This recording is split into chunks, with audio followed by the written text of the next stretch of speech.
Hello everyone, this is our new story, Billionaire Boy by David Walliams. And if I just have a look at the blurb, it says, meet Joe Spud, the richest 12-year-old in the world. Joe has everything he could ever want. His own Formula One racing car, 1,000 pairs of trainers, even a orangutan for a butler. Yes, Joe has everything he wants. But there's just one thing he really needs, a friend.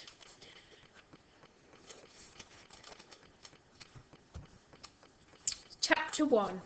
Meet Joe Spud. Have you ever wondered what it would be like to have £1 million? Or 1 billion? How about 1 trillion? Or even a gazillion? Meet Joe Spud. Joe didn't have to imagine what it would be like to have loads and loads and loads of money. He was only 12, but he was ridiculously, preposterously rich. Joe had everything he could ever want. 100-inch plasma, widescreen, flat screen, high-definition TV in every room in the house. 500 pairs of Nike trainers. A Grand Prix racetrack in the back garden. A robot dog from Japan, a golf buggy with the number plate Spud 2 to drive around the grounds of his house, a water slide which went from his bedroom into an indoor Olympic-sized swimming pool, every computer game in the world, a 3D IMAX cinema in the basement, a crocodile, a 24-hour personal masseuse, underground 10-lane bowling alley, a snooker table, a popcorn dispenser, a skateboard park and another crocodile, £100,000 a week pocket money, a roller coaster in the back garden, a professional recording studio in the attic, personalised football coaching from the England team, and a real-life shark in a tank. In short, Joe was one horribly spoilt kid. He went to a ridiculously posh school. He flew on private planes whenever he went on holiday. Once, he even had Disney World closed for the day, just so he wouldn't have to queue for any rides. Here's Joe, speeding around his own private racetrack in his own Formula One racing car. Some very rich children have miniature versions of cars specially built for them. Joe wasn't one of those children. Joe needed his Formula One car made a bit bigger. He was quite fat, you see. Well, you would be, wouldn't you? If you could buy all the chocolate in the world.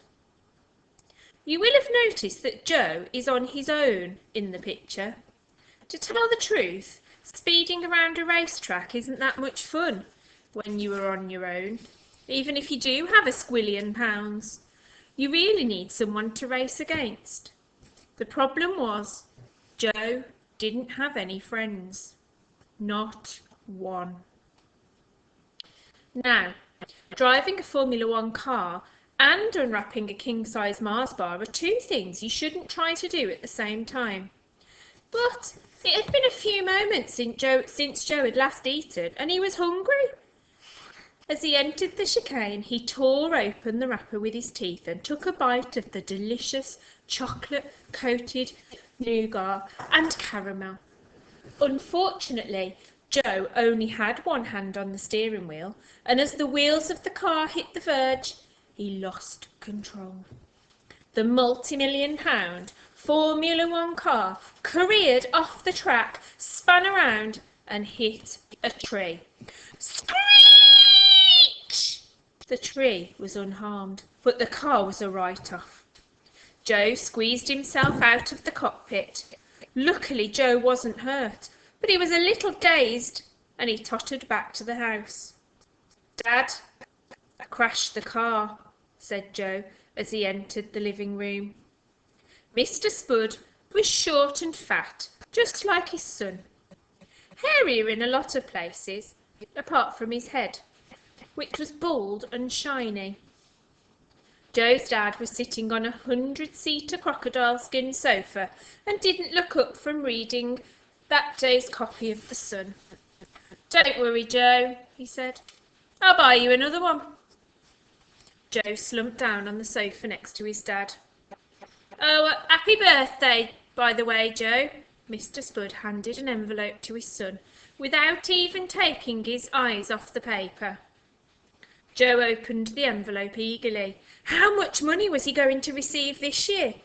The card, which read, "Happy birthday, son," was quickly discarded in favour of the cheque inside.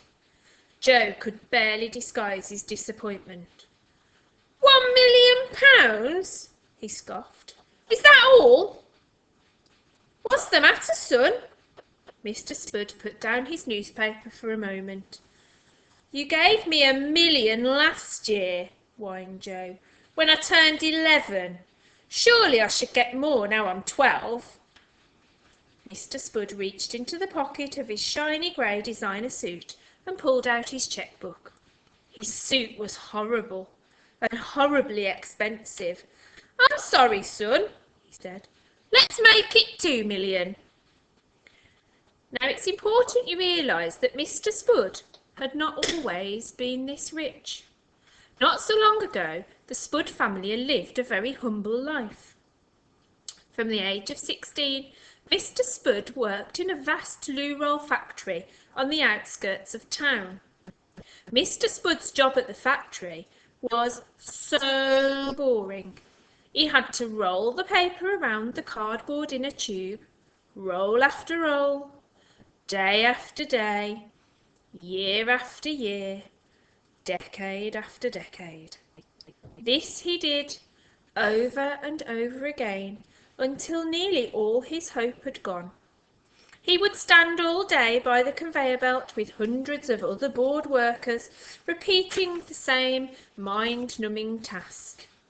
Every time the paper was rolled onto one cardboard tube, the whole thing started again, and every loo roll was the same. Because the family was so poor, Mr. Spud used to make birthday and Christmas presents for his son from the loo roll inner tubes.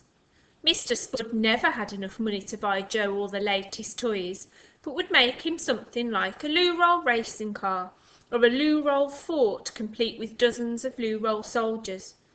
Most of them got broken and ended up in the bin. Joe did manage to save a sad-looking little loo roll space rocket, though. He wasn't sure why. The only good thing about working in a factory was that Mr. Spud had lots of time to daydream. One day he had a daydream that was to revolutionise bottom wiping forever. Why not invent a loo roll that is moist on one side and dry on the other, he thought, as he rolled paper around his 1,000th roll of the day. Mr. Spud kept his idea top secret and toiled for hours locked in the bathroom of their little council flat, getting his new double-sided loo roll exactly right. When Mr. Spud finally launched Bum Fresh, it was an instant phenomenon. Mr. Spud sold 1 billion rolls around the world every day, and every time a roll was sold, he made 10 pence. It all added up to an awful lot of money, as this simple maths equation shows. 10 pence times 1 billion rolls times 365 days a year equals a lot of wonga. Joe Spud was only 8 at the time Bum Fresh was launched, and his life was turned upside down in a heartbeat. First, Joe's mum and dad split up. It turned out that for many years Joe's mum Carol had been having an affair with Joe's Cub Scout leader Alan. She took a £10 billion divorce settlement. Alan swapped his canoe for a gigantic yacht. Last anyone had heard, Carol and Alan were sailing off the coast of Dubai, pouring vintage champagne onto their crunchy nut cornflakes every morning. Joe's dad seemed to get over the split quickly and began going on lots of dates with endless girls. Soon father and son moved out of their poky council flat and into an enormous stately home. Mr. Spud named it Bum Fresh Towers. The house was so large it was visible from outer space. It took 5 minutes just to motor up the drive. Hundreds of newly planted, hopeful little trees lined the mile-long gravel track. The house had 7 kitchens, 12 sitting rooms, 47 bedrooms, and 89 bathrooms. Even the bathrooms had ensuite bathrooms, and some of those ensuite bathrooms had ensuite bathrooms. Despite living there for a few years, Joe had probably only ever explored around a quarter of the main house. In the endless grounds were tennis courts, a boating lake, a helipad, and even a 100-metre ski slope, completed with mountains of fake snow. All the taps, door handles, and even the toilet seats were solid gold. The carpets were made from mink fur. He and his dad drank orange squash from priceless antique medieval goblets. And for a while they had a butler called Otis, who was also an orangutan. But he had been given the sack. "Can I have a proper present as well, Dad?" said Joe, as he put the cheque in his trouser pocket. "I mean, I've got loads of money already." "Tell me what you want, son, and I'll get you one of my assistants to buy it," said Mr. Spud. "Some solid sunglasses? I've got a pair. You can't see out of them, but they're very expensive." Joe yawned. "Your own speedboat?" ventured Mr. Spud. Joe rolled his eyes. "I've got 2 of those, remember." "Sorry, son. How about £250,000 worth of W.H. Smith's vouchers?" "Boring, boring, boring." Joe stamped his feet in frustration. Here was a boy with high-class problems. Mr. Spud looked forlorn. He wasn't sure there was anything left in the world that he could buy his only child. "Then what, son?" Joe suddenly had a thought. He pictured himself going round the racetrack all on his own, racing against himself. "Well, there is something I really want," he said tentatively. "Name it, son," said Mr. Spud. "A friend."